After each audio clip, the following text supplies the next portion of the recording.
Hello and welcome to the Child Care Business Coach podcast. My name is Evelyn Knight.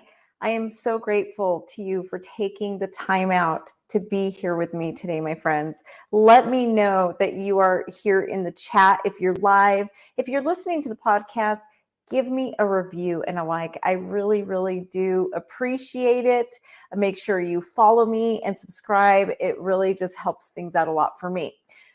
So today I want to talk to you about something that I'm really my head is really engrossed in. I am less than 2 weeks away from my TED Talk, the one that I'll actually be on stage. My first one was virtual. This time I'm going to be standing on that red dot and I'm a little nervous, not going to pretend like I'm not. It is a little bit nerve-wracking, but because my mind is just so in this talk right now and I'm just so absorbed in it, it really got me thinking. What I'm speaking about is so incredibly important. And a lot of it has to do with the work I do here at Child Care Business Professionals and the work I do to help people. There's so many things I want to do. And of course, everything's at the center of is the child, right? The children. My mission on this earth is to bring love, nurturing, and the highest quality education and care to as many children as possible. But God's also given me a heart to help people, just to be there and to help, to lift people up and to help people achieve their dreams. Lately, I've been finding that I really help people just achieve dreams, period, not just in childcare, not just in the ECE field, but just how do you find what that dream is? Why are you here? And God has really given me a gift in this area that I've been really leaning into. And my first TED Talk was all about early childhood education, but the second one is really about becoming you and doing what you need to do for you to stand up on your own. And there's a subject I want to take out of it. This isn't what the entire talk is, but there's a theme that's in this talk that I really want to take out that actually is very true for early childhood education. In early childhood, we know that children are forming autonomy, right? We know, for those of you who don't know, autonomy is how you learn self-government. It's how you control yourself or your life. Or people with high autonomy usually feel less helpless in life. They have more joyful lives because they are independent, they know themselves, they take control, and they take charge, right? So autonomy is formed in the first 5 years of life, and it's one of the very most important things that we are teaching. So I want you to ask yourself, when you were that age, how was autonomy formed in you? Was it? Or is it something that you're really struggling with? See, society creates these rules for us, right? And it really got me thinking as I was practicing and rehearsing my TED Talk about these rules. This is a small snippet of what I talk about. And I don't really even talk about autonomy, even though autonomy is really the elephant in the room during my entire speech. But we really take that away from people. We all do it. I did it to my own son, and it's a big part of what I talk about on the TED stage, or I will be talking about. It's when people put labels on you, when they tell you that you have to be this person. And as a small child, we unwittingly hear these stories and we become what they are. People put labels on us and we become those labels. We automatically think them as true. And I'll give you an extreme example, but still an example. And it doesn't matter if you're 3 years old, 7 years old, early child, just even as a child, these things happen to you, right? So when I was little, my mom told me the story over and over again about my birth.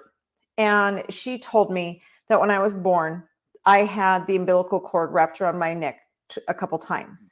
So they assumed that I had like some, there was also like, I can't remember. It was very complicated though. There was definite issues with my umbilical cord. They didn't know how long I had been there. So they were afraid that there could be something wrong with me cognitively. They thought maybe I could have had malnutrition, lack of oxygen, a lot of different things is what I was told as I was growing up. And so when I went into the first grade, I was separated from the other children. I was considered slow.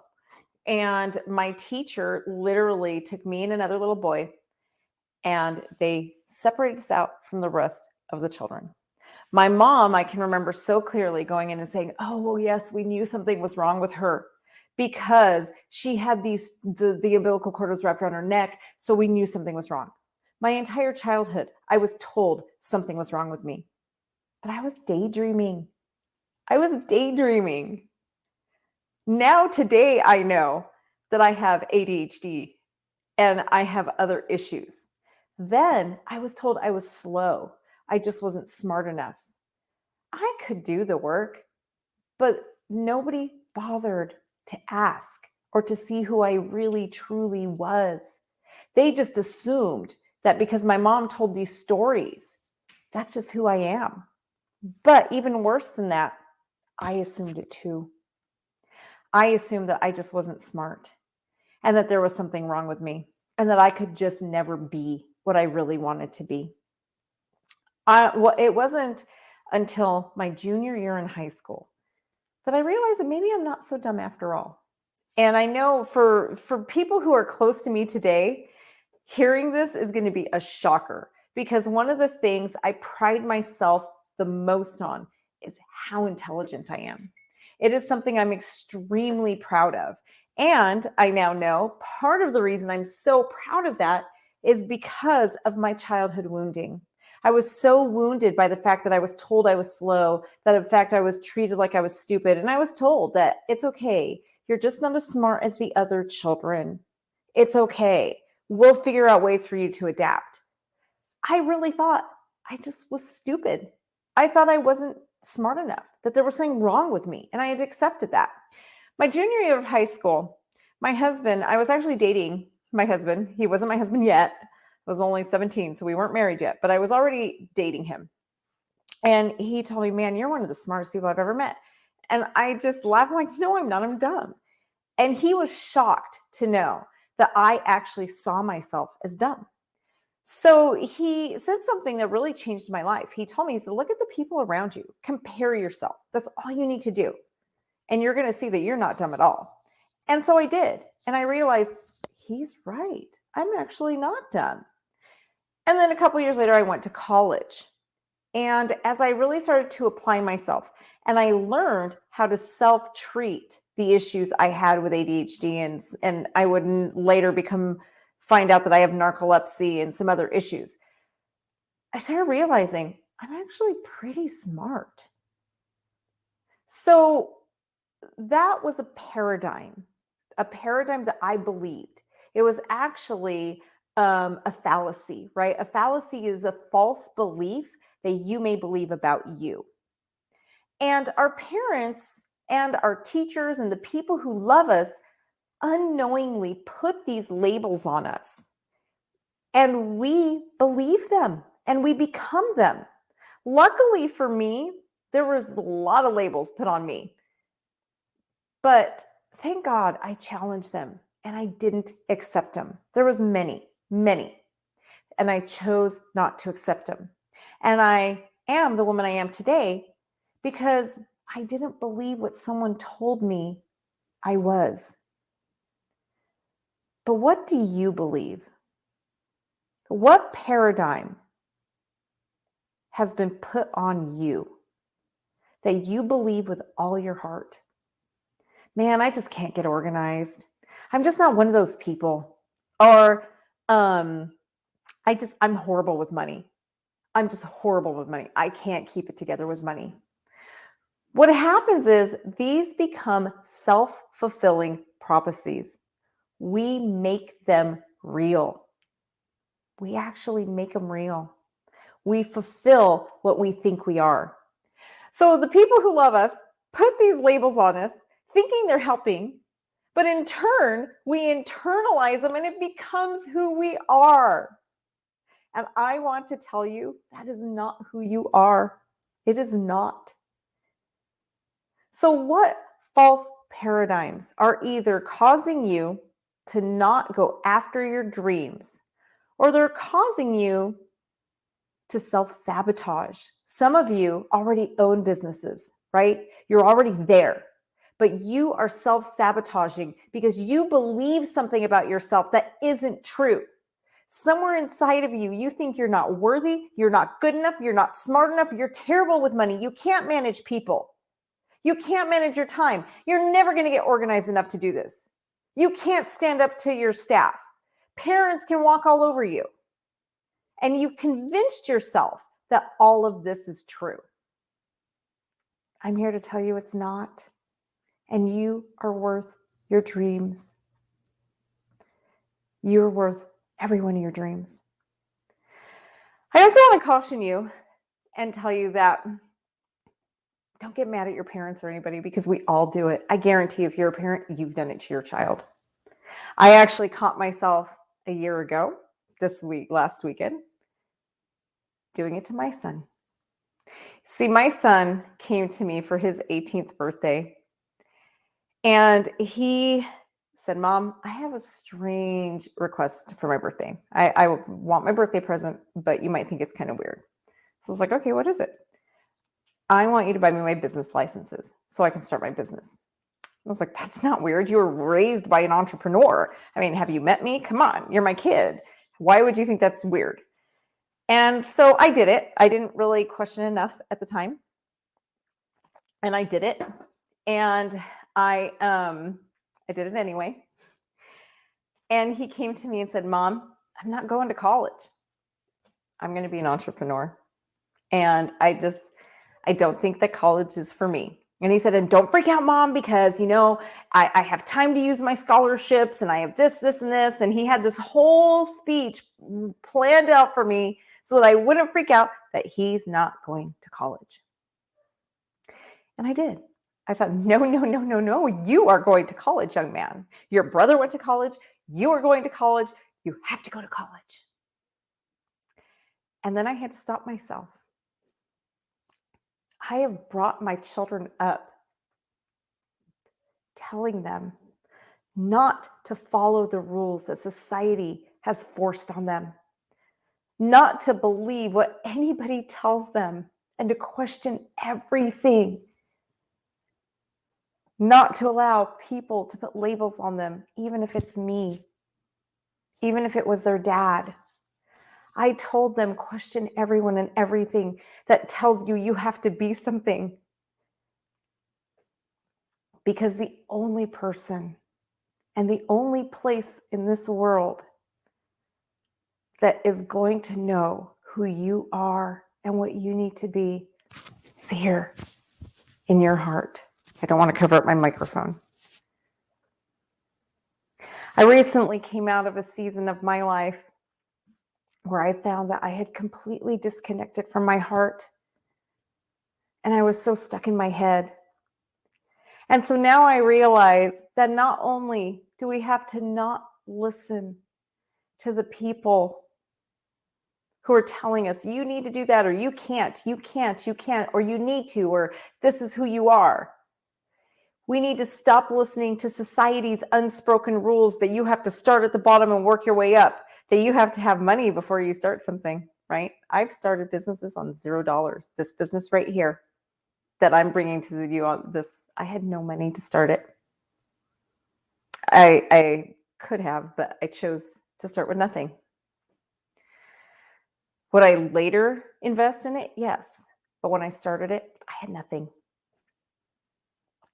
There is so much you can do, but you have to look at other opportunities. It is absolutely essential. So again, what paradigms are you believing about you that are not true? What dreams are you not going after that you so deserve? Right now, my passion, and this season, every year it feels like God's calling me to something different. And this year, my calling is to help more people who are going to do what is best for children and to give them their love and their affection to help them open childcare centers. That is where my heart is right now. And of course, I'm always helping owners who need to build theirs and to really just make it the best possible place for them, to help them with the stress. That is in place. It is my day-to-day job, but my new passion project is helping new owners. And I think this is why. Watching my son in the last year build his business to, by the way, a business that he is completely now fine. He doesn't need a job. He's actually making enough money to support himself at 19 years old. My son turned 19 on Saturday, and he has already proven to me that society rules do not need to be followed at 19. And I just wonder, at my age, man, what is that boy going to do? When at 19, he's already proven that you don't have to follow these unspoken rules that everybody tells you, that even I told him he had to follow. And I love him with all my heart. We all do it to somebody. But my passion is to help those of you who want to start a business, who want to do something bigger, who know that you're called, you know it's there in your heart. And I want to help those of you who are already there, who have your big dream, but you might be watching it slip away. And you may not even know that you're self-sabotaging. Now, if in your heart you felt something just now when I said that, if in your heart that just got you, my business coach, Tony Childs, says something that really got to me once. He said, you know something is true when it bothers you. A lot of times we want to deny it, right? But when it hits you in the heart, that's when you know it's true. Your mind might tell you, oh, she doesn't know what she's talking about. I'm not self-sabotaging. But if it made you angry, there's some truth in there. There is truth in there. That was a very hard pill for me to swallow. The fact that this thing hurt my feelings or made me angry, there might be some truth. Sometimes not. Sometimes people are just mean. They are.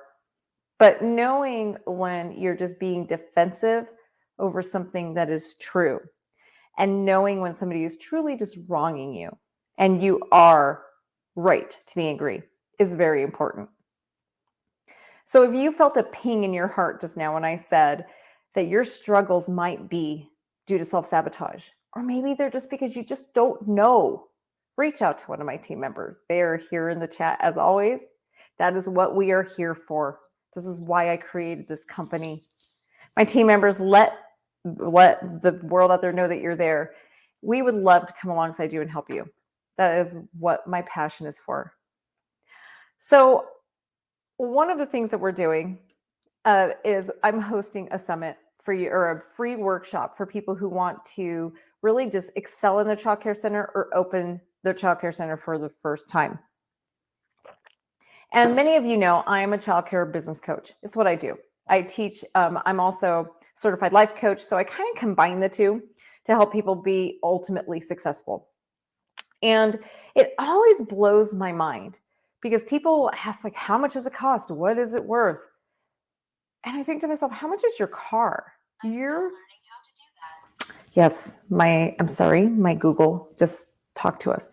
But I will ask people and look at your car that you may not have 5 years from now, yet you're willing to invest more money in your vehicle than you are in your future, in you. It is mind-blowing to me, absolutely mind-blowing. So this that we'll be doing is actually free. It's the Six-Figure Child Care Center Playbook. That is 100% free.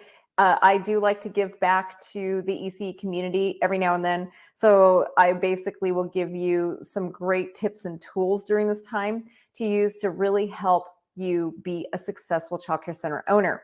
This is great if you already own a business, probably if you own for like under 2 years, or if you want to start a childcare center. If it is your dream to be a business owner, maybe you're in an MLM and you just want something a little bit more business, right? Like a brick and mortar. Maybe you're a home provider and you dream of having your own center. This is 100% for you as well. So I want you to ask yourself, how much is your dream worth? And now I'm not talking about money. I'm talking about your time. Is your dream worth putting the time into a free workshop? Is your future? Is the life you're living 5 years from now, 10 years from now, 20 years from now worth your time and energy? I hope you said yes, because it is. You are worth it. Book the time in your calendar and be there. The last thing I want to mention is I'm actually going to be in the Tampa area hosting a training on May 1st. So if you are in the Tampa area or within driving business, I would love to meet you in person. Again, get with my team. They can let you know how to meet me, how to come to my training. I spoke on Fierce Leadership at Summit last year. It was my keynote speech. And I have been asked so many times to elaborate and to go deeper in it that I've actually constructed an entire workshop on becoming a fierce leader. The type of leader that people want to follow, the type of leader who is relentless at doing what is best for their staff, for their business, and for you. So if that is something that resonates with you as well, let my team know. We would love to see you in Tampa. What I want to do and what my goal is for these events on Fierce Leadership is I want to actually host many small events. That is my goal right now. Small events with about 30 people, because I want to be able to connect with you. I want to be able to sit down and work with you guys.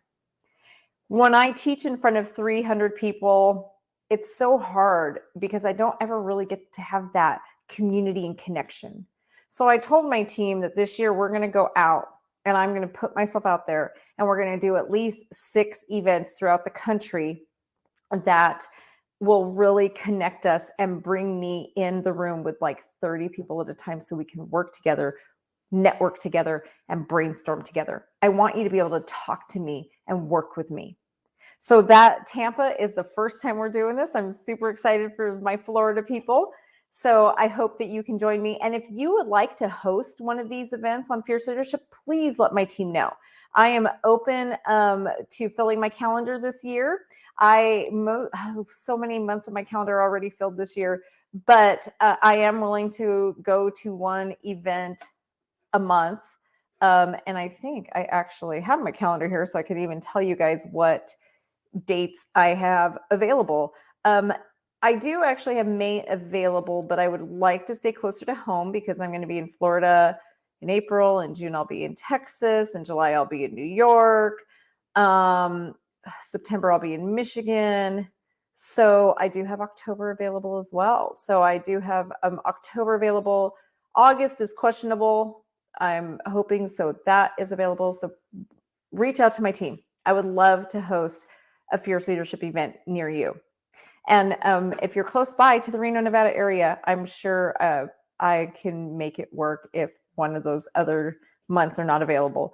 I know right now, though, April and June are very booked for me, and July. Those are extremely booked. So those are probably out of the question. But let me know. I would love to come and meet with More of You Live. So if this resonated with you guys, again, reach out. Get the help now while you have that ping in your heart. I hope everybody has a beautiful week, and I will see you next